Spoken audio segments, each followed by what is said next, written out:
साध संगत जी, प्रेम और सत्कार से कहना धन निरंकार जी। एक छोटी सी कहानी आप सभी संतों के चरणों में समर्पित है। एक बार इसे पूरा जरूर सुनिएगा। एक बार कुछ बंदर इकट्ठा हुए और वे बाग में अपने लिए आम तोड़ने जाते हैं। उस बाग में जब भी आम तोड़ने जाते थे तो वहाँ का मालिक उनको मारता था।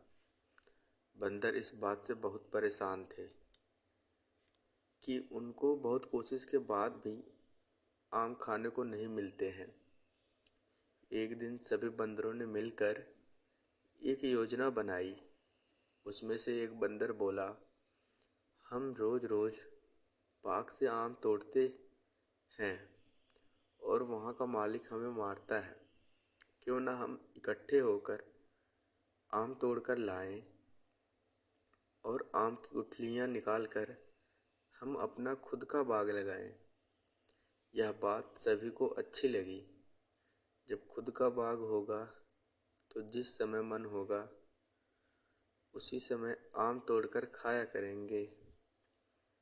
तो सभी बंदर इकट्ठे हुए और बाग में गए और वहाँ से आम तोड़कर लाए। आम तोड़कर लाने के बाद सभी ने अच्छे तरीके से आमों से गुठलियाँ निकाली और तालाब के पास गड्ढा करके दबा दी। अब सभी बंदरों को इंतजार था कि आम के पेड़ उगेंगे और हम सब बंदरों का खुद का बाग होगा और जब चाहेंगे तब आम तोड़कर खाया करेंगे। 3-4 दिन सभी ने इंतजार किया पर आम का पेड़ अभी तक जमीन से बाहर नहीं निकला। बंदरों से रहा नहीं गया। उन्होंने गड्ढा खोदा और गुठलियों को चेक किया कि जम रही है या नहीं और वापस दोबारा फिर जमीन में गुठली दबा दी।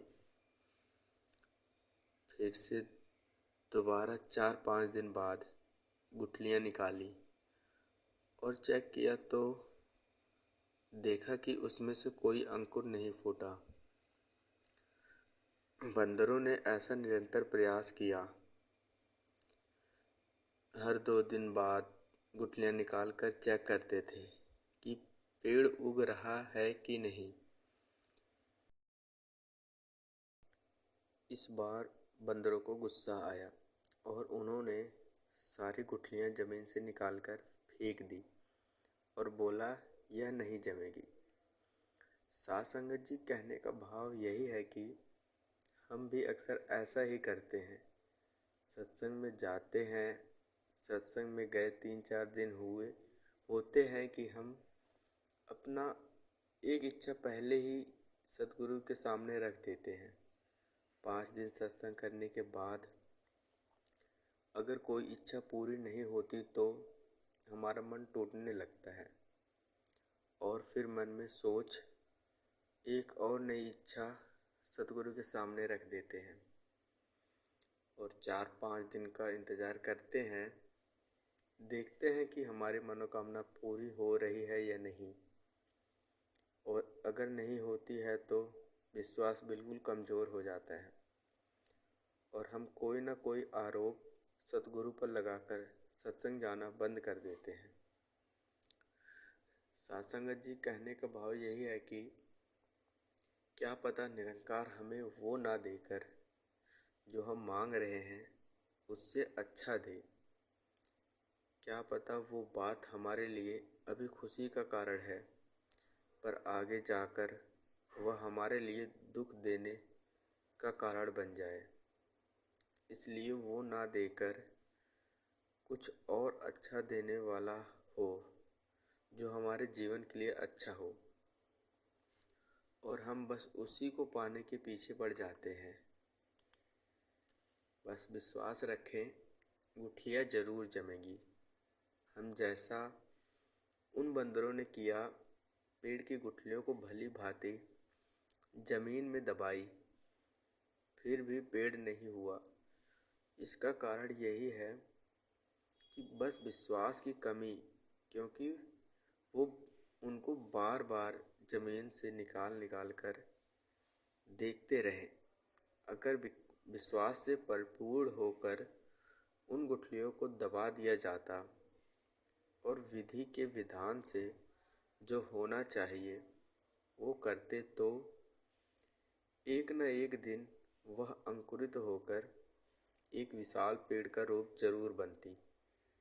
पर हमारी सोच कुछ ऐसी हो जाती है कि सत्संग में गए कुछ ही दिन हुए होते हैं और हम मन में एक नया भाव, एक नई इच्छा सतगुरु के सामने पेश कर देते हैं। हमें तो पहले ही पता था कि यहाँ कुछ नहीं है, ईश्वर हमारी तरह देख ही नहीं रहा, सत्संग करना ही बेकार है। जैसे सत्संग किया तब से फालतू का खर्चा लग गया है। साथ संगत जी, हमारे विचार ऐसे ना हो, उन बंदरों के भांति हम ना करें, जमीन से गुठलियाँ निकाल निकाल कर चेक करते रहें, जमी की नहीं। बस विश्वास रखें, हम एक विशाल वृक्ष पाएंगे। कहते हैं ना, विश्वास जो करते हैं वह सब सुख पाते हैं। ले ले के चरण धूलि गुरु मन मुस्कुराते हैं। यह अपने संतों को सब सुख दे जाते हैं। जब सतगुरु आते हैं तब खुशियाँ आती हैं। साथ संगत जी, प्रेम और सत्कार से कहना, धन निरंकार जी।